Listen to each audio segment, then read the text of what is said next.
दरअसल रामचरितमानस को लेकर बिहार के शिक्षा मंत्री ने बयान क्या दिया, उसके बाद इस पर सियासत होना शुरू हो गई।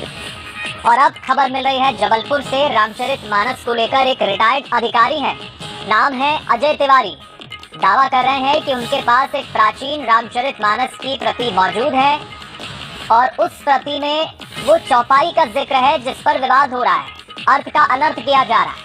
दरअसल रामचरितमानस की वो प्रति जबलपुर के रिटायर्ड अधिकारी के पास है और वो कह रहे हैं कि इसमें शूद्र नहीं शब्द जो है उसका गलत अर्थ निकाला गया है, अर्थ का अनर्थ किया गया है। उनका कहना है कि उनके पास एक प्राचीन रामचरितमानस की प्रति है जिसको लेकर उन्होंने बड़ा दावा किया है। रिटायर्ड अधिकारी का नाम अजय तिवारी है। परदादा से विरासत में उन्हें प्राचीन रामचरितमानस की प्रति मिली थी। चलिए तो हम रुक करेंगे इस वक्त सीधा रिटायर्ड अजय तिवारी जी का, जो दावा कर रहे हैं कि उनके पास ये प्राचीन रामचरितमानस की प्रति है जो उन्हें विरासत में उनके परदादा यानी कि 3 हम जनरेशन क्रॉस कर लें, 3 जनरेशन के भी ऊपर से उन्हें विरासत में मिली है। हमारे संवाददाता वेंकटेश कोरी उनसे बातचीत करेंगे। वेंकटेश, जरा बताइए कितनी पुरानी ये प्रति उनके पास है, कितनी पीढ़ियों के पहले उन्हें ये विरासत में ये प्रति मिली और किस आधार पर वो ये दावा कर रहे हैं? जी दीपक जी, मैं आपको बता दूं कि जिस प्रकार से रामचरितमानस को लेकर पूरे देश में विवाद की स्थिति बनी हुई है, लगातार बयान आ रहे हैं, दोनों पक्षों के आ रहे हैं और एक शब्द को लेकर अर्थ और अनर्थ की स्थिति बनी है। इस बीच जबलपुर के एक रिटायर्ड राजस्व अधिकारी जो अजय तिवारी उनका नाम है, उनका दावा है कि उनके पास 1877 में लिथोग्राफिक पद्धति से हस्तलिखित प्रति मौजूद है रामचरितमानस की, जिसमें साफ तौर पर लिखा गया है कि शूद्र नहीं शुद्र लिखा है और शूद्र को लेकर ही विवाद मचा हुआ है। हम खुद अजय तिवारी जी से जानने की कोशिश करेंगे कि वो जिस प्रकार से विवाद मचा है उसको लेकर उनका क्या तर्क है, तो किस प्रकार से वो ऐसा बोल रहे हैं और उनके पास रामचरितमानस की 1877 में लिथोग्राफिक पद्धति से लिखित रामचरितमानस कहाँ से आई है। अजय जी, बहुत स्वागत है आपका हमारे खास कार्यक्रम में। जिस प्रकार से विवाद मचा हुआ है, आपका क्या तर्क है उस पूरे मैटर पर? ये जो रामचरितमानस तुलसीकृत है, ये मेरे पास मेरे परदादा के समय की है और इसमें शक संबद्ध 1800 लिखा हुआ है। इसका मतलब है 1877 ईस्वी की ये मेरी रामायण है, हस्तलिखित रामायण है। इसको लिथोग्राफिक पद्धति से प्रिंट कराया था। सबसे पहले रामचरितमानस का सबसे प्रथम प्रकाशन फोर्ट विलियम कॉलेज के एक व्याख्याता थे, प्रोफेसर थे, जॉन गिल क्राइस्ट। उन्होंने ये जिम्मेदारी सौंपी थी लल्लू लाल जी लाल को और सदल मिश्र को, जो दोनों ही बहुत बड़े प्रकांड संस्कृत के विद्वान थे। उनसे कहा था कि आप खड़ी बोली और उसके गद्य में काम करें और संस्कृत का ट्रांसलेशन करें और प्रकाशन का काम करें। उसके तारतम्य में 1810 में सबसे पहले रामचरितमानस का प्रकाशन हुआ। रामचरितमानस इतनी कम संख्या में प्रकाशित हुई थी कि ये जो 1810 वाली रामचरितमानस है ये अनुपलब्ध हो गई आज की डेट में।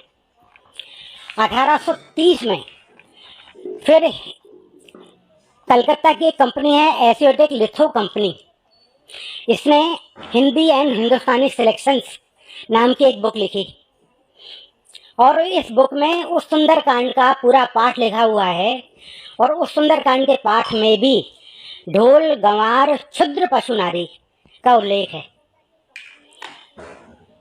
उसके बाद 1830 के बाद 1874, 75, 76 और 78 में इनका लियोग्राफिक पद्धति से इनका प्रकाशन हुआ, परंतु ये इतनी कम संख्या में थी कि ये अनुपलब्ध हो गई। काफी बड़ा दावा कर रहे हैं, ऐसे में प्रामाणिकता को लेकर भी सवाल उठना लाजमी है। आप कैसे कह सकते हैं कि आपके पास जो उपलब्ध प्रति है उसकी प्रामाणिकता 100% सही है?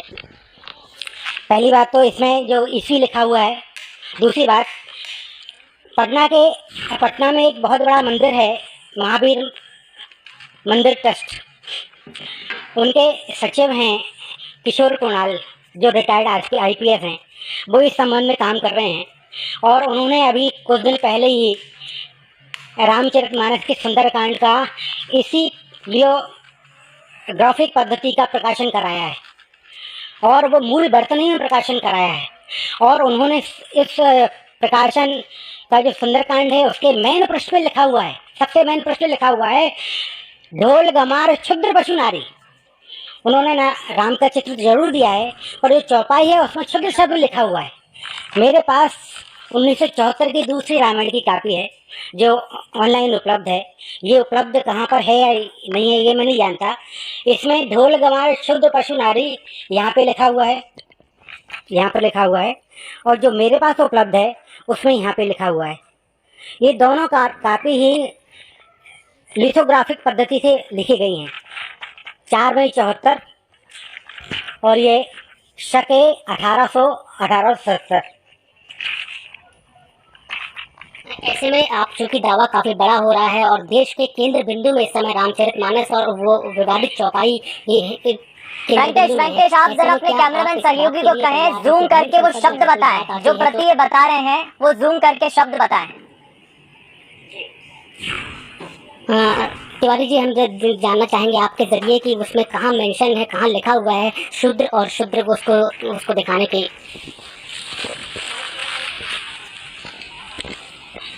यहाँ पर सुंदरकांड में नीचे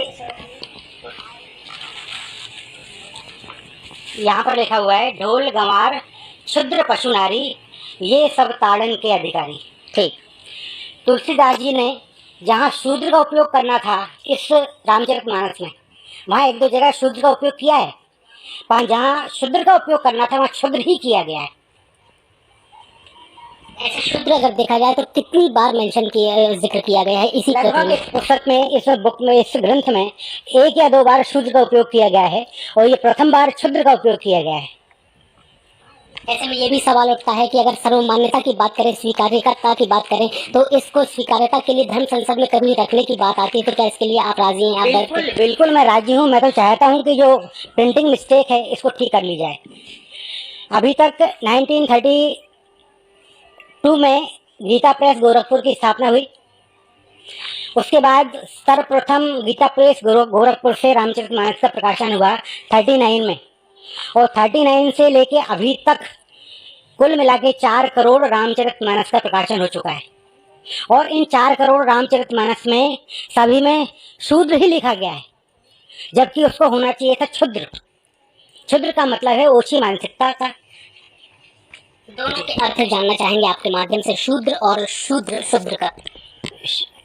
देखिए, शूद्र तो एक वर्ण की व्यवस्था, वर्ण हो सकता है, जाति हो सकती है, पर क्षुद्र का मतलब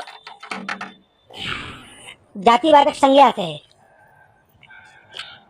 क्षुद्र एक मानसिकता है, क्षुद्र एक ओछी मानसिकता है।